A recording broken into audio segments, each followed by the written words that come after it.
A lot of this isn't going to make sense to you, and I'm sorry about that. I'm just going to start at the beginning, with the house.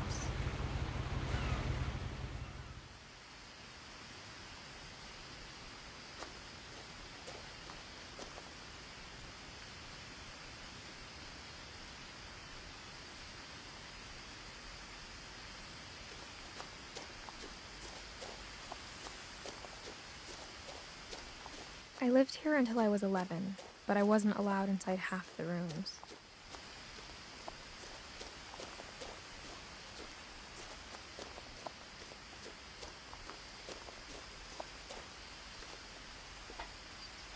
Inside the mailbox were bills from 7 years ago, marked urgent, open immediately.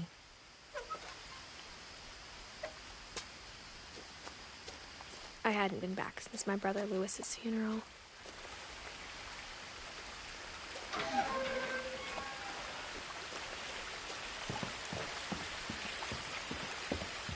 In her will, my mother left me a key, but didn't tell me what it unlocked.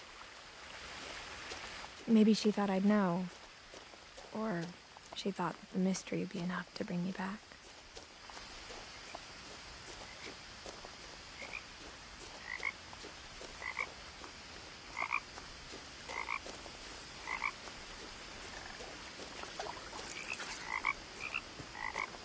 The truth is, even after I inherited the house, I never thought I'd come back to it. But now I had questions about my family that only the house knew the answers to.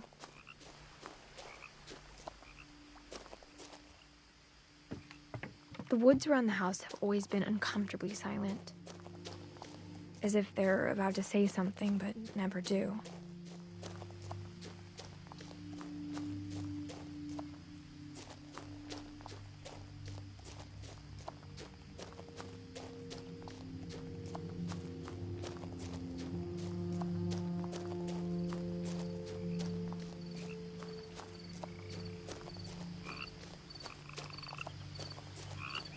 The house was exactly like I remembered it, the way I'd been dreaming about it.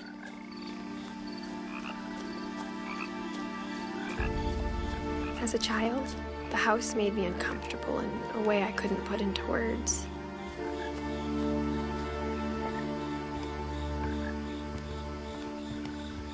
Now, as a 17-year-old, I knew exactly what those words were. I was afraid of the house.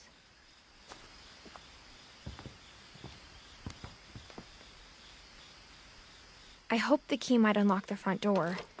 It didn't.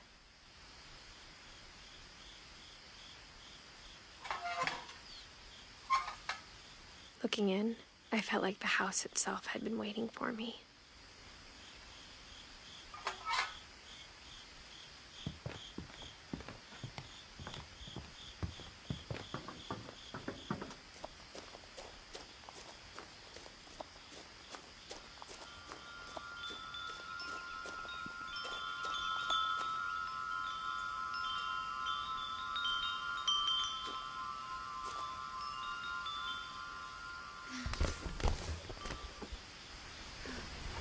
Crawling through the doggy door used to be a lot easier when I was 11.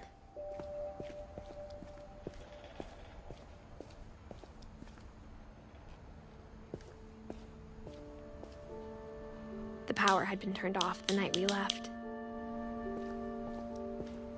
For the first time in years,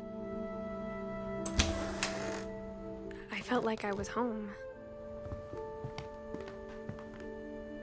But instead of a family, there were just memories of one.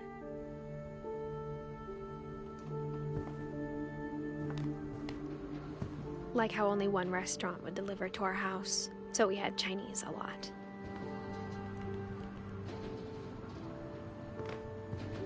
Or how after Lewis started working at the cannery, we all got sick of eating salmon. Except our cat, Molly.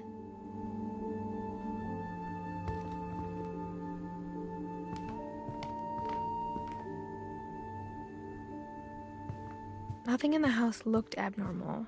There was just too much of it, like a smile with too many teeth. Mom always told me to stay out of the basement, so I wasn't too surprised when the key didn't fit.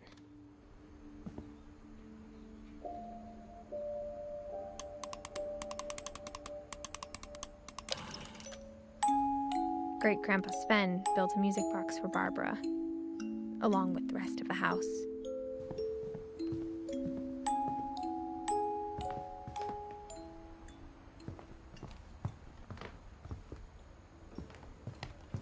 Even the fireplace had a story. Edie told me the bricks came from the original house, after it sank.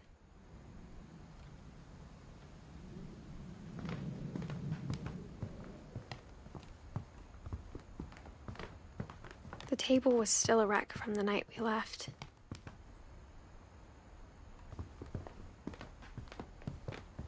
My mom was the only one of us who could imagine Great-Grandma Edie living in a nursing home. It was like a bomb had gone off, killing everyone but sparing the furniture.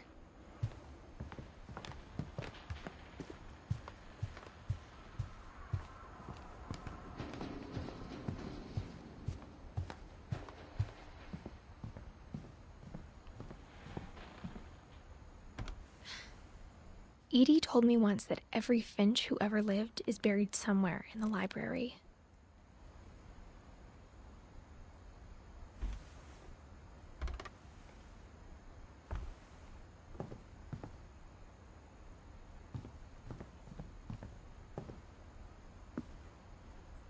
After Milton disappeared, Mom sealed up all the bedrooms. Then Edie retaliated and drilled peepholes.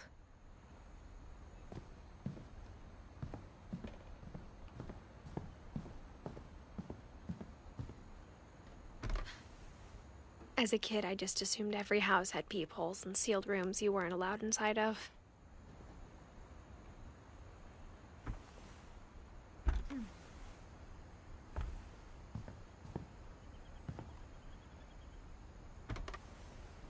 My Grandpa Sam spent 7 years sharing a room with his dead brother, Calvin.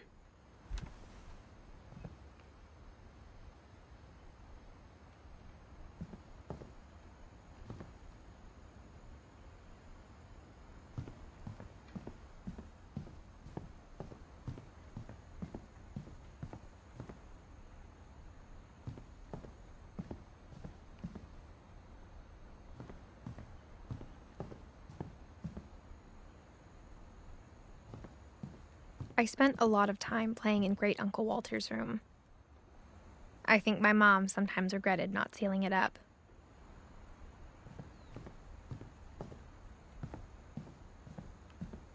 Lewis told me there were secret passages, but I never believed him.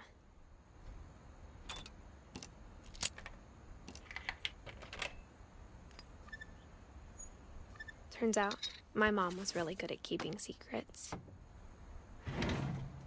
Now it was time to find out what my mom had been afraid of.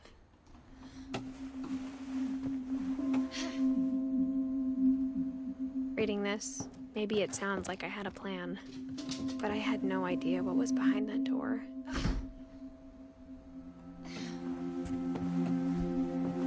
Just like I had no idea where all this was gonna lead.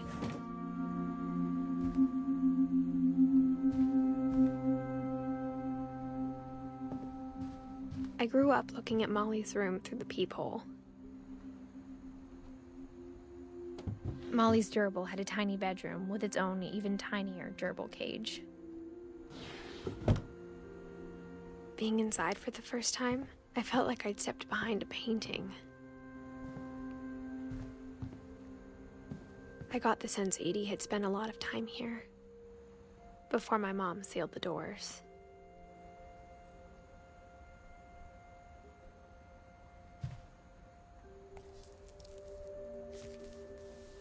December 13th, 1947.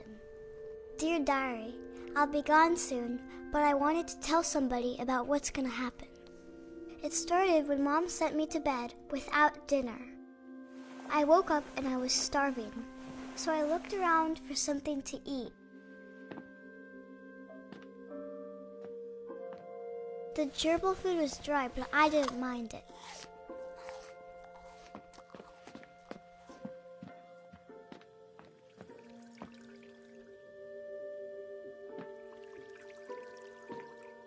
I thought about eating Christopher, but I held back.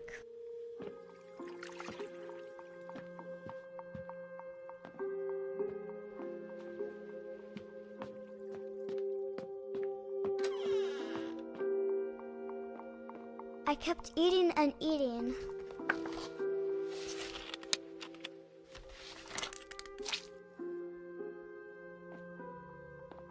I ate a lot of things that night.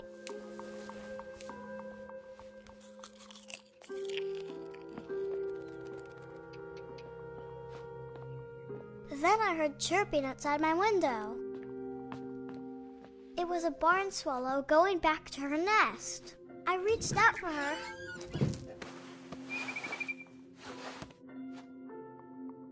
And suddenly, I was a cat.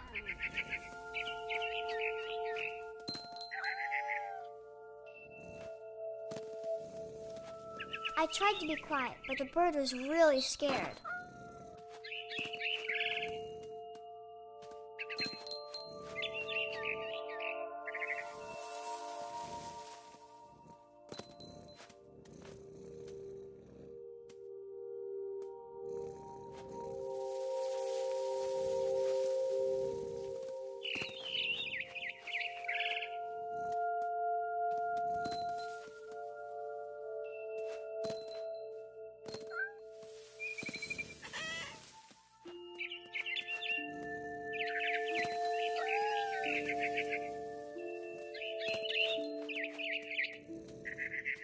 I jumped and I almost got her.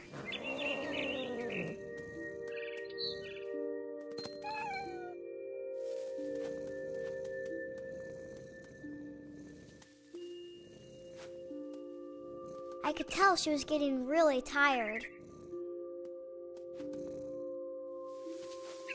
Now I was up in the big tree. I promised Dad I wouldn't climb it anymore. All I cared about was eating that mama bird. I gobbled her up. And suddenly, I was an owl. First, all I heard was the wind. Then I heard little teeth nibbling in the grass.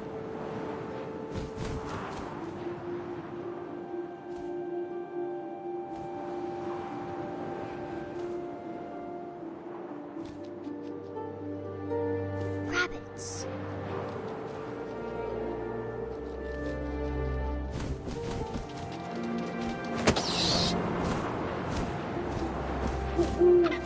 I imagined his face looking up and seeing mine through my talons.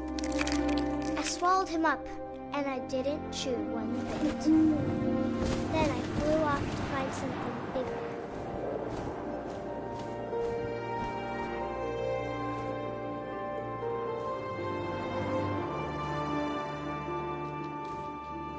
A mama rabbit.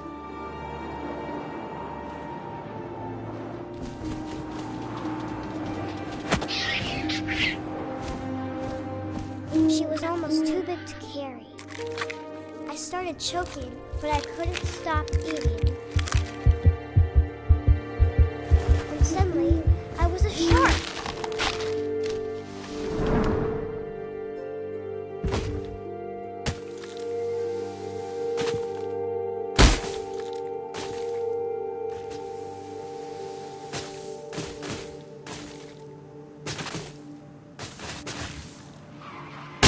I rolled off a cliff and into the ocean. Now, I was hungrier than ever.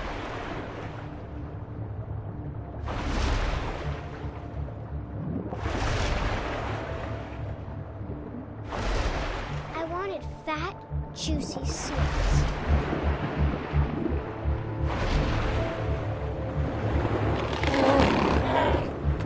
I tore off her flipper, and it tasted really good.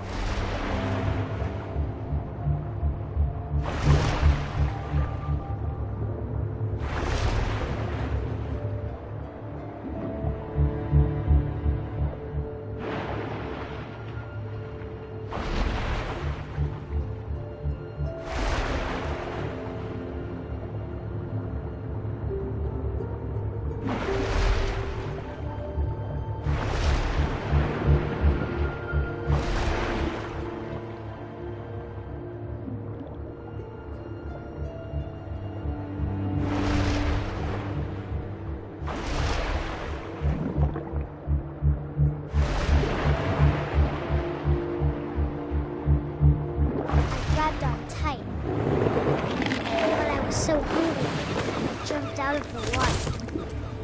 When I opened my eyes, everything had changed.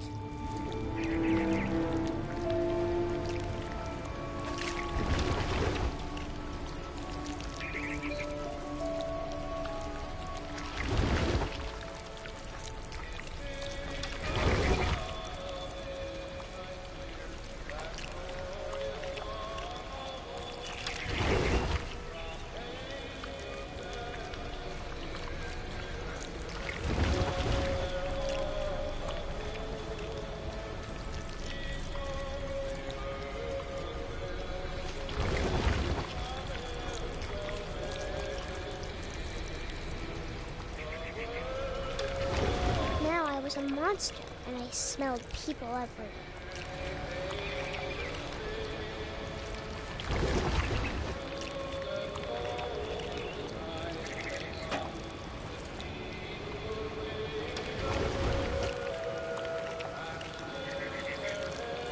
I was big, but I moved real quiet.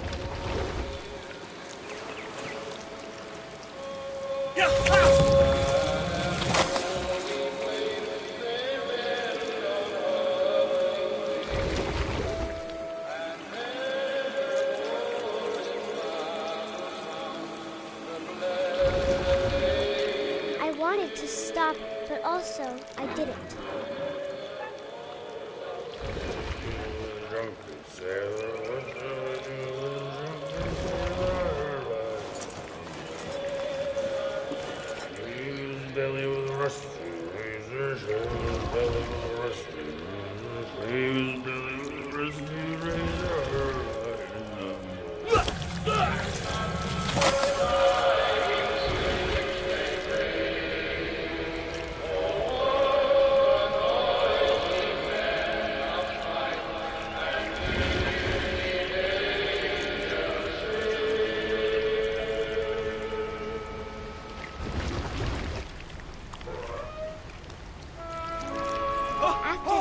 Passenger, I was still hungry, and across the water I smelled something new, something I had to have, so I swam towards it.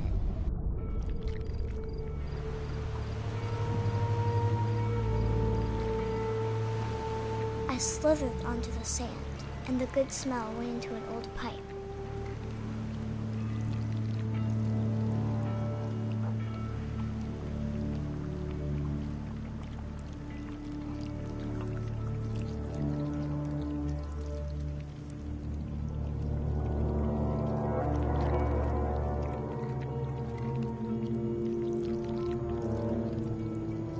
I got closer and closer.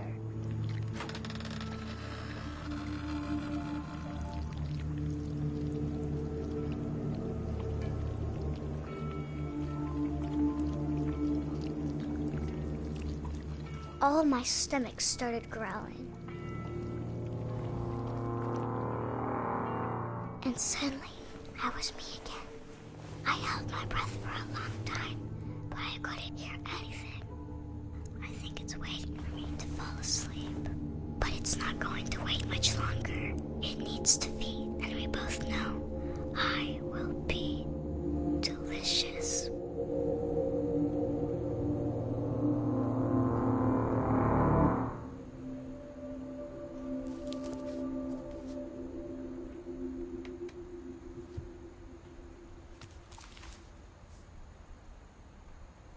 I'm not sure if I believed all of that, but I'm sure Edie would have.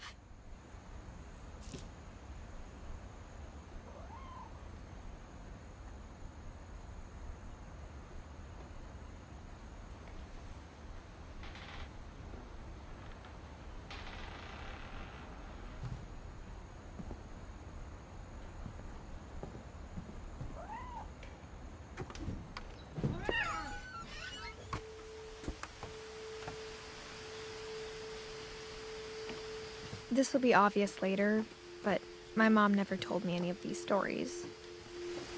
Edie would have, but Mom didn't like bringing up the past. Though, when we adopted a stray kitten, she was the one who named it Molly. I spent a lot of time in Great-Grandma Edie's room. Louis died a week before we left, but Edie had already started to memorialize him. Her room was like a museum. For 500 years, the Finches have Odin Finch buries the latest victims of the family curse, his wife Ingeborg and their newborn son, Johann. On January 7th, 1937, he set sail with his family and his house, hoping to leave the curse behind. But 40-foot waves off the coast of Washington send the house and Odin to the bottom of the sea. Odin's daughter Edie, with husband Sven and baby Molly, step ashore on their new home, Orcas Island. Odin Finch is the first to be buried in the new family cemetery. His daughter Edie is already dreaming of a new Finch house.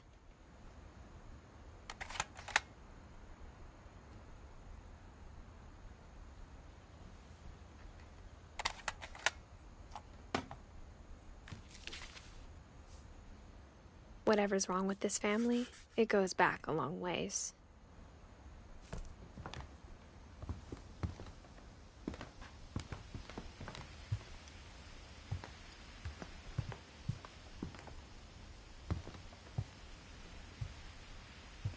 One summer, they evacuated the island, but Edie refused to go. For a few weeks, she was a celebrity. I hadn't thought of myself as Edith Jr. for a long, long time. When Edie told people Sven was killed by a dragon, she could also have said he was building a dragon-shaped slide that collapsed. She could have, but she didn't.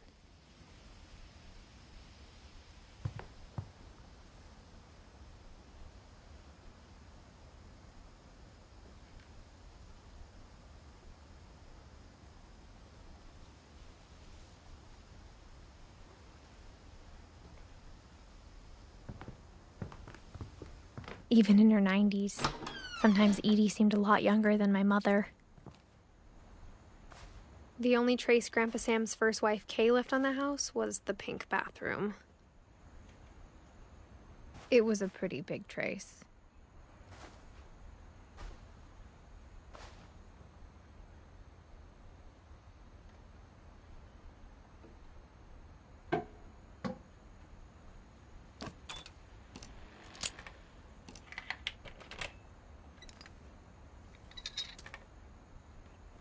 There's a secret in this bathroom. It's in the last place you would look. It isn't in the cupboard. It's hidden in this book.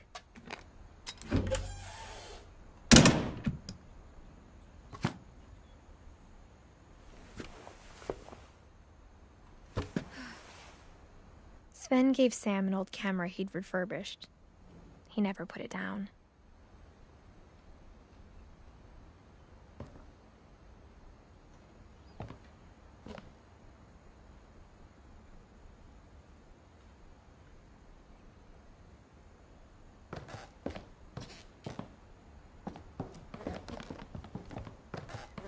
From the paintings on the wall, it was clear my brother Milton had been here before me.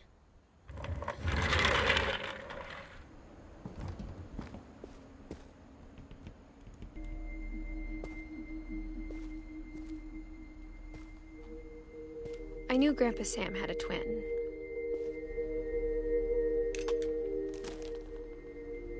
And that he never talked about him.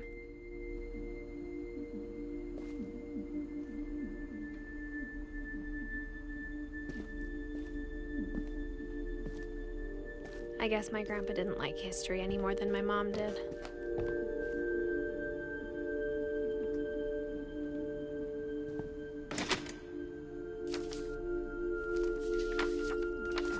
How I Want to Remember My Brother by Sam Finch. The thing I remember is that when he made up his mind, that was it. My brother said he'd die before he ate another mushroom, and he did.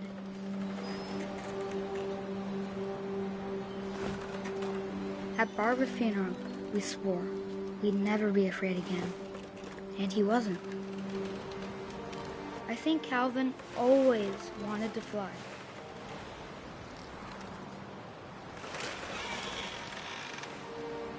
Sam!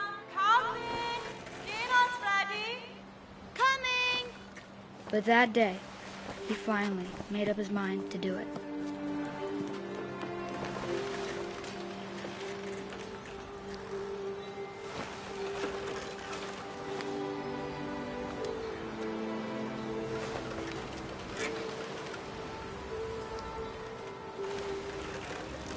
I told him going around was impossible.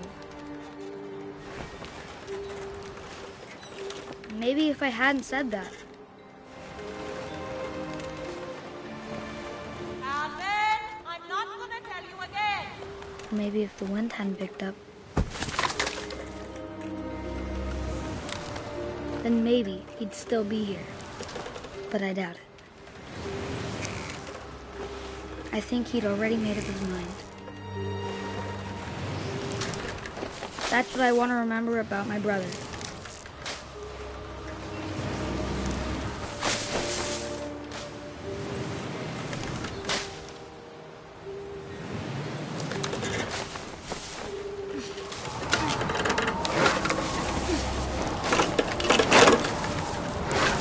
The day he made up his mind to fly. And he did.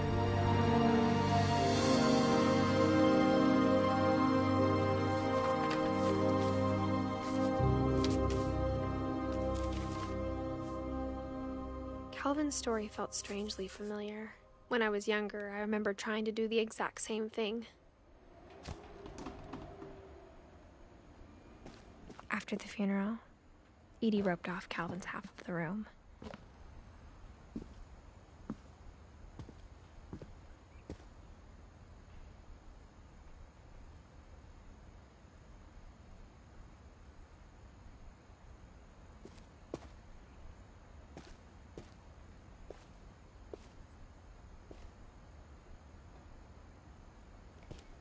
Mom said Grandpa Sam enlisted at 18 and never set foot in the room again.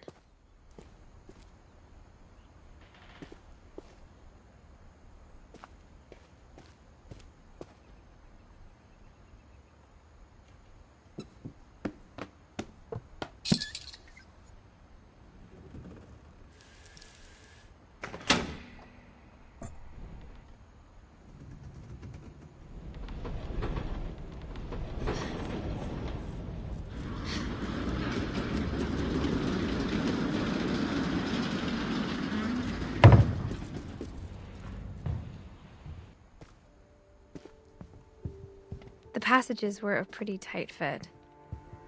They'd obviously been built for smaller hands and bellies.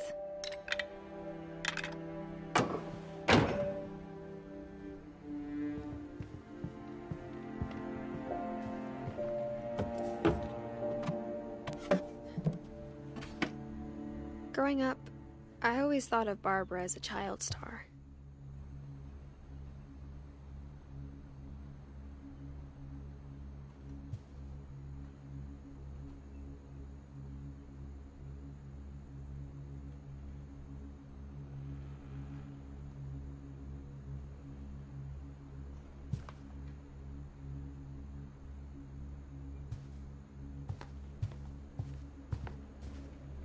I never thought about how hard it must have been for her afterwards.